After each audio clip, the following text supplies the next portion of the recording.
Hello there, and welcome to 15-minute Conversations in Consciousness. My name's Tom Griffin, And I'm Anthony V. Lombardo. and the point of these conversations is to explore the enduring, intuitive, ancient wisdoms from the point of view of wanting to discover how they have utility for all of us as we lead and live our full-on and full-up lives today. And we're going to make sure we do it in all of 15 minutes because we have a habit of droning on about this stuff. And we want to get you the hell out of here. Brilliant stuff. Yes, we do this. Probably, I don't know, it's about 10 stops on a London Underground tube. How far is it in a taxi in New York? Probably like half a block, 15 minutes in traffic. Block. Okay. Well, so the first one that we started with, we called it Be Your Own Guru, and it's inspired by something that you came across, Anthony, you were looking at. Yeah, a couple of weeks ago, I came across like this text online about the Buddha and his last sermon before he died, the night he died.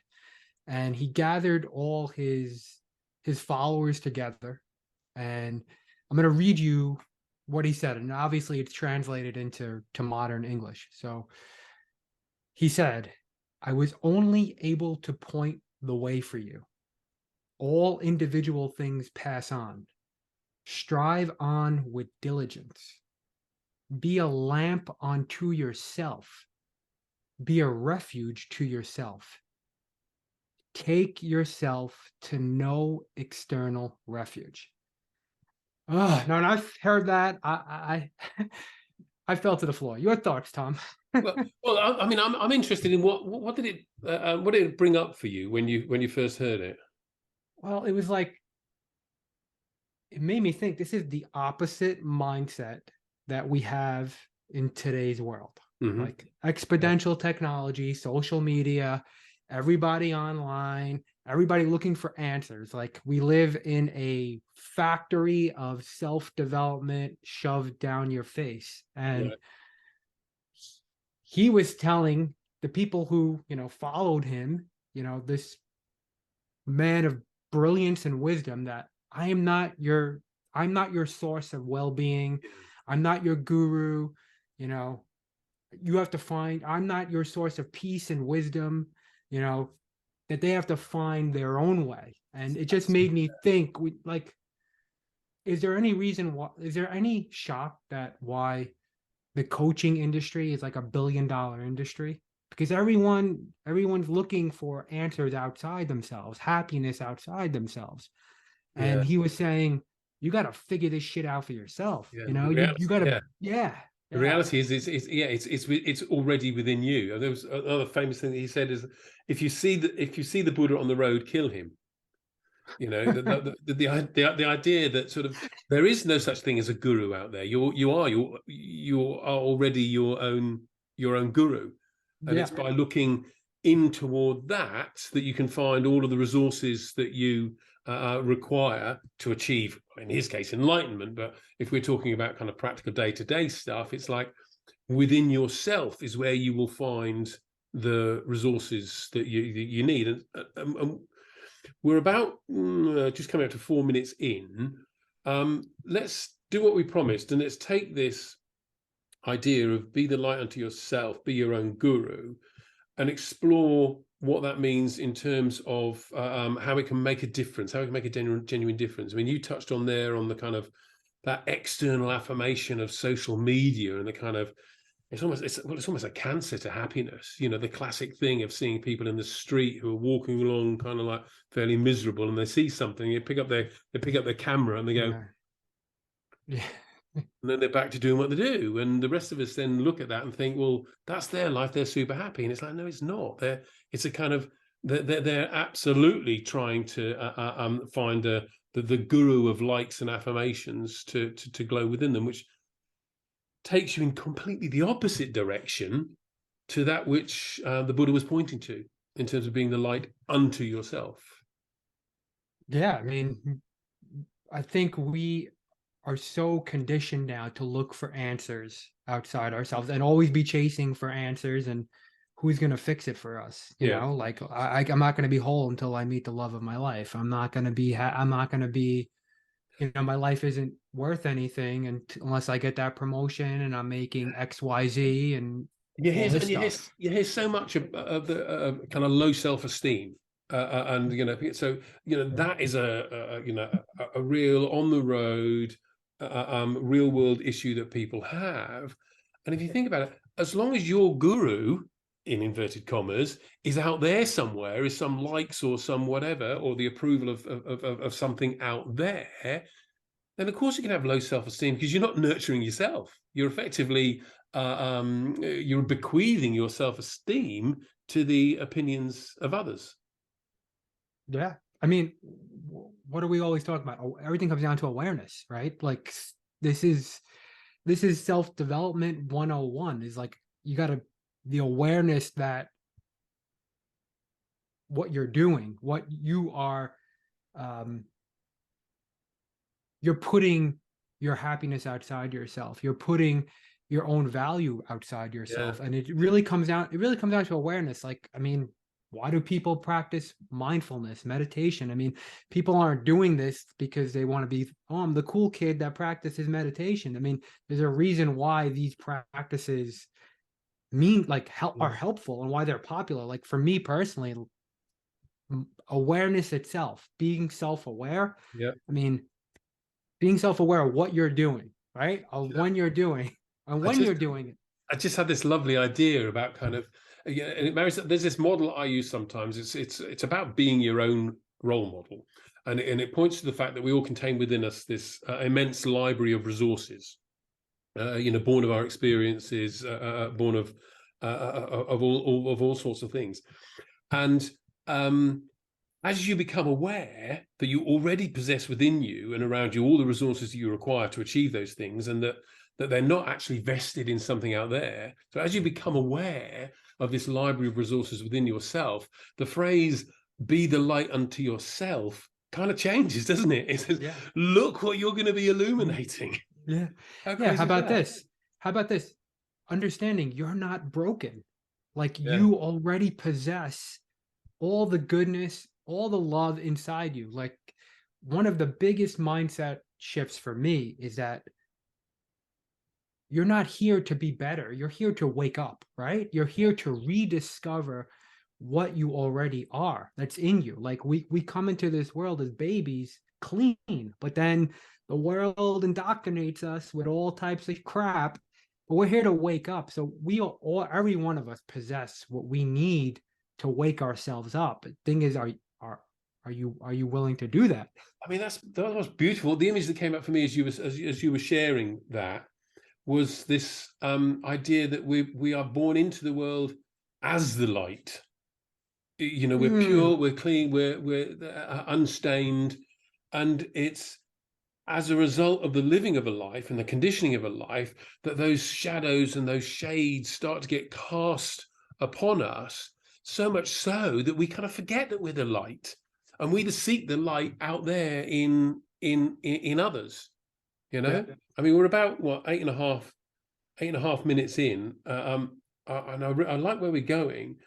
Um, what I particularly find particularly interesting is this confusion that we have, kind of as a species, gotten ourselves into, in this sense that we start from the premise of we haven't.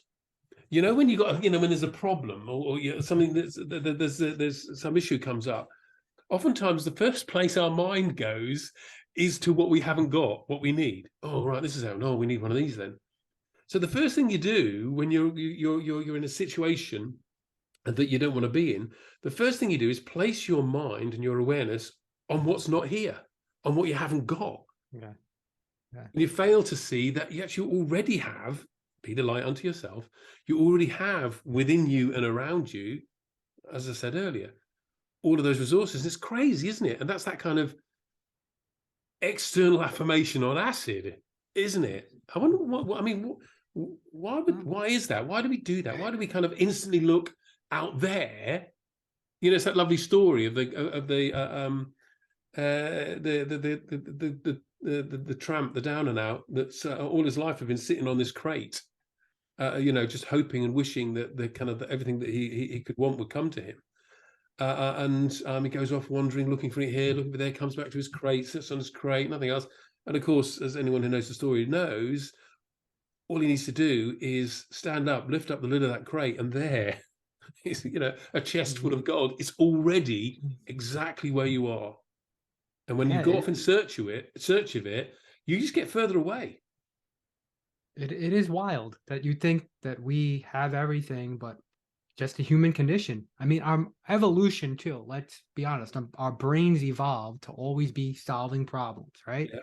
Let's try to. We got an issue. Instead of looking inward, like what resources do I already have to make this better, right? It's always what's outside of me. I started getting on YouTube, and it's like, all right, what mic do I need? What camera do I need?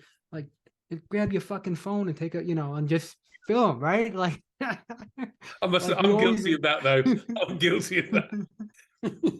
we have everything we need sometimes, and you're right. We're always looking outside ourselves to other people, things. What can we throw money at? To I solve the guess it problem. is.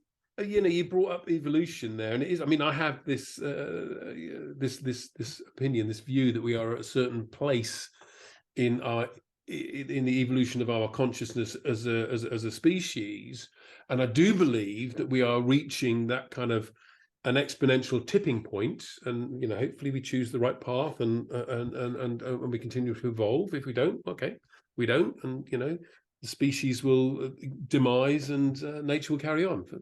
Fine. But a lot of this stuff that we're talking about, it seems to me, and I'd be really interested in your thoughts on this, is as a result of those outmoded primal instincts and imperatives. On the savannah, being fear-based, and putting all of your resources of energy and commitment into the avoidance of death and the provision of food, was essential. It was part of, it was a fundamental ingredient of survival.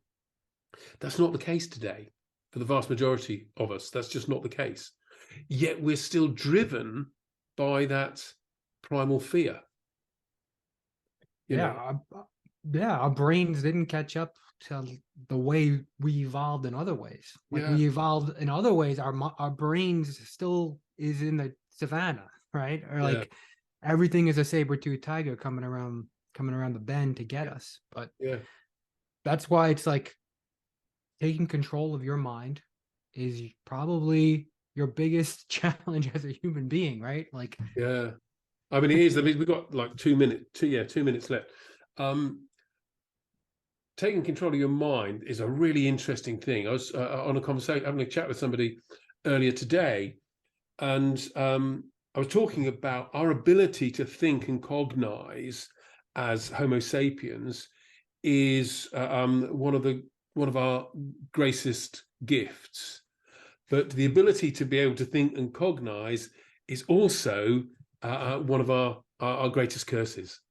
Because it's this idea that just because we can doesn't mean we have to.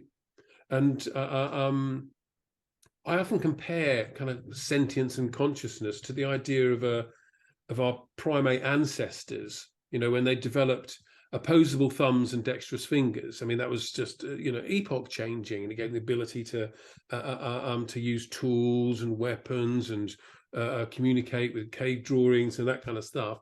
And today we take that technique, that ability of the opposable thumbs and dexterous fingers, and surgeons can save people's lives, and great musicians can play Stradivarius violin, and it's magical, and that's how far we've taken that. But look at sort of sentience and consciousness and thinking. Well, in my opinion, as far as this tool is concerned, we are just where our primate ancestors were. We're like little kids. Absolutely. With a machine gun. We talked about this last time. We're still like consciousness level. We're like babies. We're babies. We are babies. And as babies, we're going to mind the time because we've got like 10 seconds left. So I've really enjoyed this first one. Wow. Me too. Yeah, I can't believe it. I hope you guys have too. And we look forward to seeing you again. Take Yes. care. Be Cheers. the light unto yourself. Ah, lovely.